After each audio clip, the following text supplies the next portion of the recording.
Robinson Crusoe by Daniel Defoe. Chapter 1. My First Sea Journey. Before I begin my story, I would like to tell you a little about myself. I was born in the year 1632 in the city of York in the north of England. My father was German, but he came to live and work in England. Soon after that, he marries my mother, who was English. Her family name was Robinson. So when I was born, they called me Robinson after her. My father well in his business, and I went to good school. He wanted me to get a good job and live quite comfortable life. But I didn't want that. I wanted adventure and an exciting life. I want to be sailor and go to sea. I told my mother and father. They were very unhappy about this. Please don't go.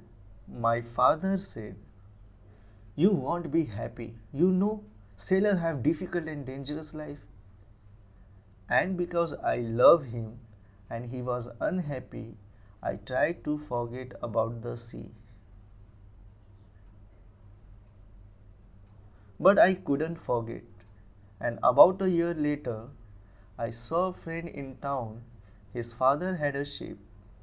And my friend said to me, we are sailing to London tomorrow.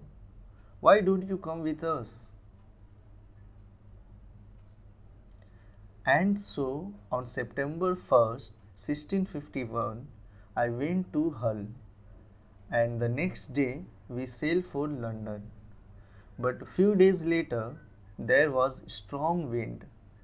The sea was rough and dangerous, and the ship went up and down, up and down. I was very ill and very afraid.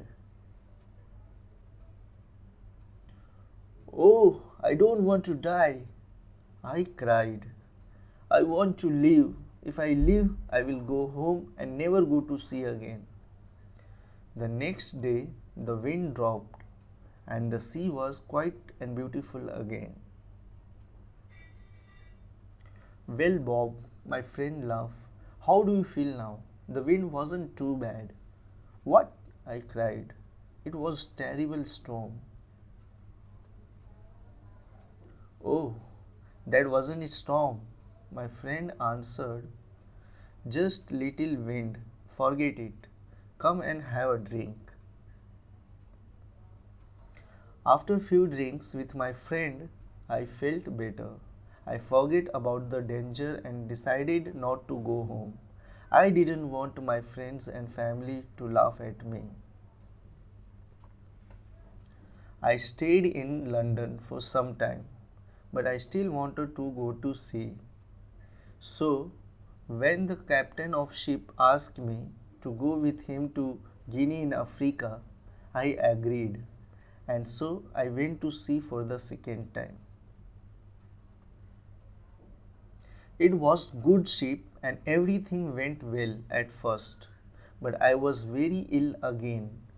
Then, when we were near the Canary Islands, a Turkish pirate ship came after us. They were famous thieves of the sea at that time. There was long hard fight, but when it finished, we and the ship were prisoners. The Turkish captain and his men took us to Salé in Morocco. They wanted to sell us as slaves in the markets there. But in the end, the Turkish captain decided to keep me for himself and took me home with him. This was sudden and terrible change in my life. I was now slave and this Turkish captain was my master.